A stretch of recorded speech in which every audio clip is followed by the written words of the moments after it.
ஜகாத் என்ற பேர்ல ஒரு 200, 300 பேர அழைச்சு, அவங்களுக்கு வந்து வேஷ்டி, புடவை, ப்ளவுஸ் பெட்டுன்னு சொல்லி விநியோகம் செய்றாங்க. இது ஜகாத்துல சேருமா? இப்படி குடுக்கறது சிறந்ததா? அல்லது ஒருத்தர்னாலும் ஒருவருடைய வாழ்க்கை வசதி மேம்படுத்துவதற்கு பொருளாதாரத்த செலவு பண்றது. அல்லது கடன் பட்டுருக்காருன்னா, அவர் கடன நீக்கிறது. இந்த மாரி செய்றது சரியா?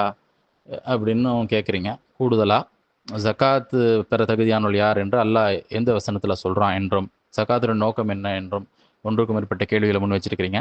இனி இன்ஷா அல்லாஹ் ஒரு சமயத்துல ஒரே ஒரு கேள்விய மட்டும் நீங்க முன் வச்சீங்கன்னா, பதிலளிக்க எளிமையா இருக்கும். அல்லாஹ் வந்து இந்த ஜகாத் பெற தகுதியானவர்கள் குறித்து 9ஆம் அத்தியாயத்தினுடைய 60ஆம் வசனத்துல அல்லாஹ் சொல்றான். இன்னம ஸதகாத்து லில் ஃபுகராஇ என்று ஆரம்பிக்கக்கூடிய வசனம். அந்த தமிழாக்கத்த நீங்களே வாசித்துக் கொள்ளலாம். ஒரு முக்கியமான கேள்வி, அந்த ப்ளவுஸ் பிட்டு, சாரி, வேஷ்டின்லாம் குடுக்குறாங்க. இது சேருமா ஜகாத்துல?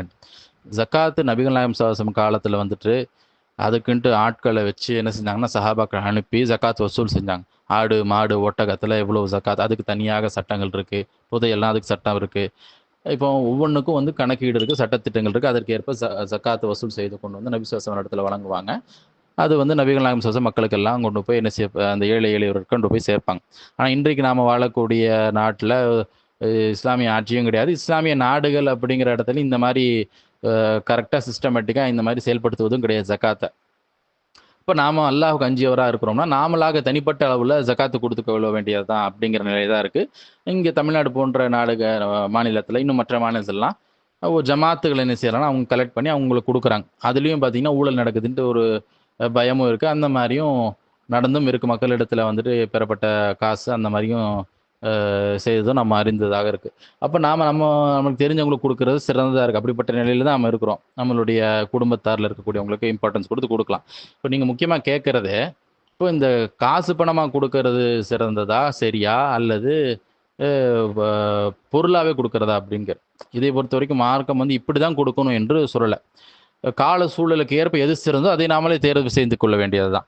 இப்போ பொதுவாக வந்து நம்ம சேலை, இந்த மாரி போர்வை, லுங்கி இதெல்லாம் குடுக்கறது வந்து எதுக்கு இதெல்லாம் அப்படின்ட்டு தான் தோணும். அது சரிதான். நாம சராசரி வாழ்க்கையில அது என்னத்த போய் இது குடுக்கறதுக்கு மத்தவங்களுக்கு ஒருத்தர்னால ஒருத்தர் உதவி செஞ்சிடலாமேன்னு இருக்கும். ஆனா இது எப்பவுமே இது வந்து சரியா இருக்கும்னு சொல்ல முடியாது. ஒரு வெள்ளம், ஒரு அபாயம் ஏற்பட்டுருச்சுன்னா மக்கள் எல்லாமே இழந்திருப்பாங்க. தங்குறதுக்கு இடம் இல்லாம இருப்பாங்க. அந்த நேரத்தில அவங்களுக்கு ஆடைங்கிறது தேவையா இருக்கும். போர்வைங்கிறது ரொம்ப அவசியமானதா இருக்கும். அப்போ அந்த மாரியான நேரங்கள்லாம் வந்துட்டு நம்ம ஜக்காத்தாக அதெல்லாம் வந்துட்டு நம்ம குடுக்கறதுங்கிறது தாராளமா சரியானது தான் குடுத்துக்கலாம். ஆனா, இப்போ நார்மலான டைம்கள்லாம் வந்துட்டு அந்த மாரி குடுப்பதை விடவும், நாம நம்மளுடைய அல்லாஹ் நமக்கு வழங்கிய மூளைய வச்சு சிந்திச்சாலே நம்மளுக்கு தெரியுமே.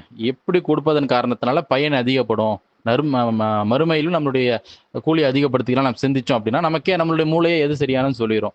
இப்போ 200 பேருக்கு வந்துட்டு ப்ளவுஸ் பிட்டு, சாரி குடுக்கறத விடவும், ஒருத்தர கூப்பிட்டு ஒருத்தருக்கு வந்து ஆ அது என்ன சொல்றது? ஒரு ஆட்டோ வாங்கி குடுக்கறதோ, அல்லது அவங்களுக்கு தையல் தெரியும் அப்படின்னாக்கா, தையல் மிஷின் வாங்கி குடுக்கறது. இந்த மாரி செய்வதுங்கிறது சிறந்தது. அவங்களுடைய குடும்பமே என்ன செய்யும்? அதுல வாழும். ஒரு சேலை வச்சுக்கிட்டு அவங்க என்ன பண்ணுவாங்க? போட்டுட்டு முடிஞ்சு போயிரும் அவ்வளோதான். அதுக்கு பதிலா இந்த மாரி ஒருத்தருடைய வாழ்க்கையாச்சும் மேம்பாடு செய்வது, அல்லது கடன்பட்டவங்க கடன் நீக்கிறது. இதுதான் வந்துட்டு சிறந்ததா இருக்கும். 9ஆம் அத்தியாயத்தின் 60ஆம் வசனத்த வாசிச்சீங்கன்னா கூட, அந்த கேட்டகரி வாசிக்கும் பொழுது உங்களுக்கு தெரிஞ்சிரும். சரி. அடுத்து வந்து ஜகாத்தினுடைய நோக்கத்த பத்தி கேட்கிறீங்க. ஜகாத்தினுடைய அந்த நோக்கம் வந்து அ அபூதாவுதுல வந்துட்டு இடம்பெறக்கூடிய ஹதீஸு. இது எங்க இருக்கு அப்டின்னாக்கா, 1664ஆம் இலக்கத்தில இருக்கிறது. நபிகள் நாயகம் ஸல்லல்லாஹு அலைஹி வஸல்லம் அவங்க சொல்றாங்க, "இன்னல்லாஹ லம் யஃப்ரிது ஸகாத் இல்லா லியுத்தய்யிப மா பகிய மின் அம்வாலிக்கும்." அல்லாஹ் வந்து உங்களுடைய செல்வத்துல எஞ்சியதை தூய்மைப்படுத்துவதற்காகவே தவிர, வேற எதற்காகவும் அல்லாஹ் ஜகாத் கடமையாக்கல என்று நபி ஸல்லல்லாஹு அலைஹி வஸல்லம் சொல்றாங்க. இப்ப நம்ம சேர்க்கக்கூடிய இந்த காசு பணத்தை எல்லாம் தூய்மையாக்கக்கூடியது இந்த ஜகாத் தான். ஜகாத் கொடுத்தால் தான் நம்மளுடைய செல்வம் தூய்மையானது என்ற அர்த்தம். அதுதான் நோக்கமாக இருக்கிறது. மற்றொரு செய்தியும் இருக்கிறது. இது புகாரில 1395ஆம் இலக்கத்தில இருக்கு. நபி ஸல்லல்லாஹு அலைஹி வஸல்லம் சொல்றாங்க, "தூஹது மின் அக்னியாஇஹிம் வ துரத்து அலா ஃபுகராஇஹிம்."